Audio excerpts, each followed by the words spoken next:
few messages that we want to get across. And apparently there's going to be 5 minutes before the main course is served. And don't delay the serving of the beef. Don't delay it. Right? Just because I'm talking, I want you to keep serving the food. All right? I'm going to take advantage of this brief pause to say as much as I can, and maybe half of what I've got to say, and then later on I'll speak again and finish off, because we've got a couple of really important messages. So the first one is, welcome to you all. It's fantastic to see you all here. We do have some official association guests, and first of all I'd like to welcome Lieutenant Colonel Michel Toussignon, who is on my left. Your right as you're looking.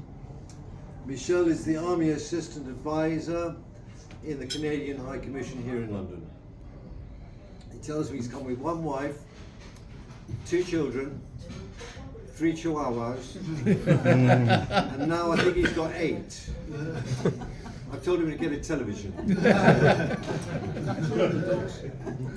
He is going to Ireland later this month, and I think you're looking forward to that very much.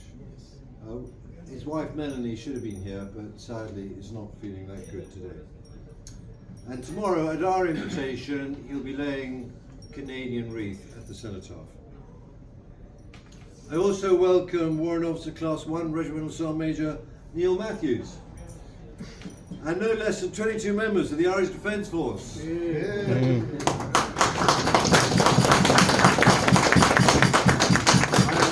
Truly delighted that you're all here. It's great. RSM Matthews is also chairman of the 18th Foot Royal Irish and South Irish Horse Regiments Association. Try saying that after a few beers. With whom the Leinsters have close links, and we both enjoy mutual support. Furthermore, it gives me great pleasure to welcome back Mike Shanahan, our piper, who's over there.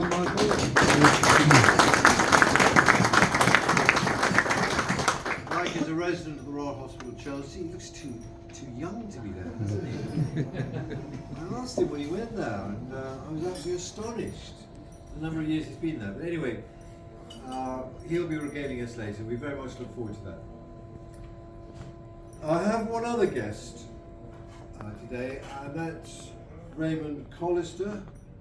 Ray was a W01 with the Irish Guards. He's seated on my right, or left as you look at him, and is now a successful businessman based up in Tamworth. I'm not going to say much more about Ray. I'll go into more detail later and explain why he's with us. To everyone else, guests and members of the Leinster Regiment Association, you're all equally welcome. I'm delighted to see you here. Seating over 50 down for lunch in these times is no mean achievement. So thank you all very much. Thank you to David particularly for putting this lunch together.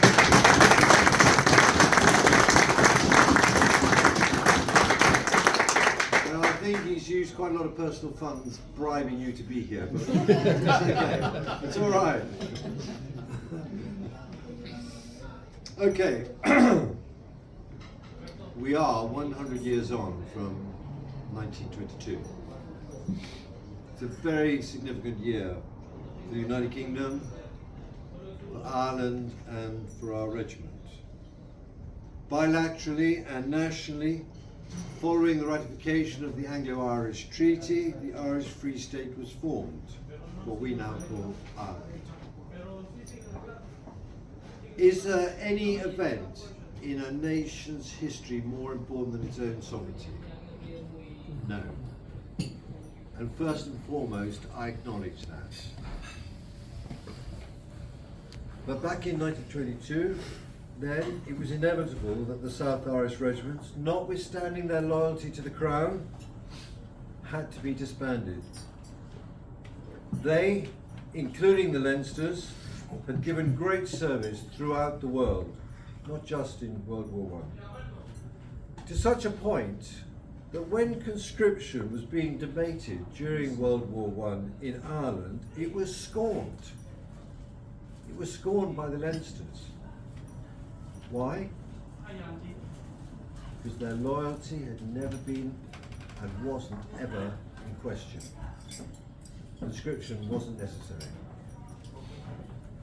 And to emphasise this point, the Leinsters raised no less than 7 battalions in the Great War.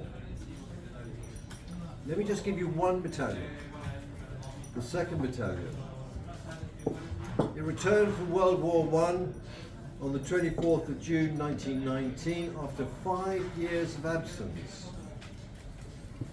And a summary of its honours and casualties were as follows. 337 bravery awards. 337 for one battalion. And 3 Victoria Crosses, 4 companions to the Order of St Michael and St George, 12 Distinguished Service Orders, 45 military crosses. Need I go on? It's a huge, impressive total.